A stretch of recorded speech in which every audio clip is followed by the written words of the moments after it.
নোয়াপাড়া বিধানসভায় বিজেপি আপনাকে প্রার্থী করেছে।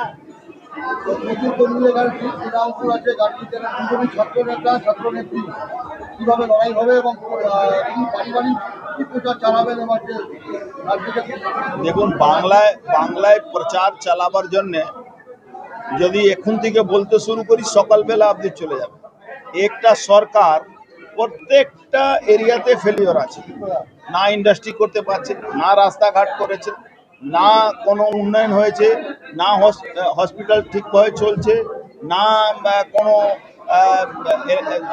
ইলেকট্রিফিকেশন আছে, না সিউরেজ ব্যবস্থা আছে, না জলের ব্যবস্থা।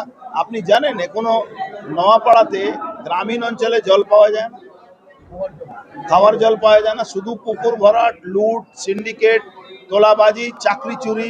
এই যাকে আমার বিরুদ্ধে প্রার্থী বলছে ছাত্র নেতা, সেই ছাত্র নেতার এগেনস্টেই মমতা ব্যানার্জি পুলিশ জিটিএতে চাকরি দেওয়ার চুরিতে অভিযোগ করে তার নামে এফআইআর করেছিল। তার আজ পর্যন্ত তাকে গ্রেফতার করেনি। সেই হলো আমার বিরুদ্ধে প্রার্থী। মমতা ব্যানার্জি অবস্থা এমন আছে, এই ধরনের চাকরি চোরদেরকে পার্টিতে টিকিট দিয়ে মাঠে নামিয়ে দিয়েছেন। মমতা ব্যানার্জি আসলে কি আছে, মমতা ব্যানার্জিকে টাকা দিন 7 খুন মাপ আছে, টাকা না দিলে 7 খুন মাপ নেই।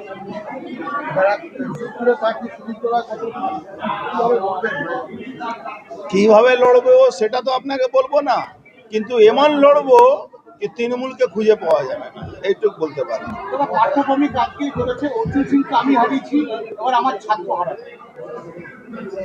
ওর ছাত্র আছে আমি জানি না, যদি ওর ছাত্র থাকে তাহলে ওর ডুবে মরে যাওয়া উচিত। কেন ওর যা কেচ্ছা আছে, মানে তার মানে বোঝা গেছে কি ওর গুরু ওর থেকে বড় চোর আছে।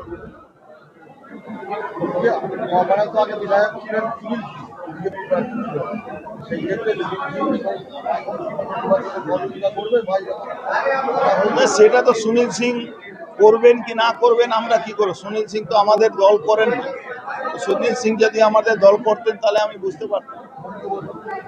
মঞ্জু বোসও আমাদের দল করেন না। মঞ্জু বোসকে সঙ্গে তো অন্যায় করেছে তৃণমূল। মঞ্জু বোসকে যেভাবে অসম্মান করেছে মমতা ব্যানার্জি, অন্য লোক থাকতো তাহলে ওখানে যে ওনার সঙ্গে ব্যবহার করেছে তৃণমূল কংগ্রেস, একটা এরকম একজন মহিলার সঙ্গে বুথ নেত্রী অসম্মান করেছে, এর জবাব ওখানকার মানুষ, নোয়াপাড়া মানুষ দেবে। মমতা ব্যানার্জি জেলে যাবেন, নিশ্চিত থাকুন। সিবিআই তদন্ত হবেই, যদি না হয় তাহলে ভারতবর্ষের সংবিধান আর থাকবে।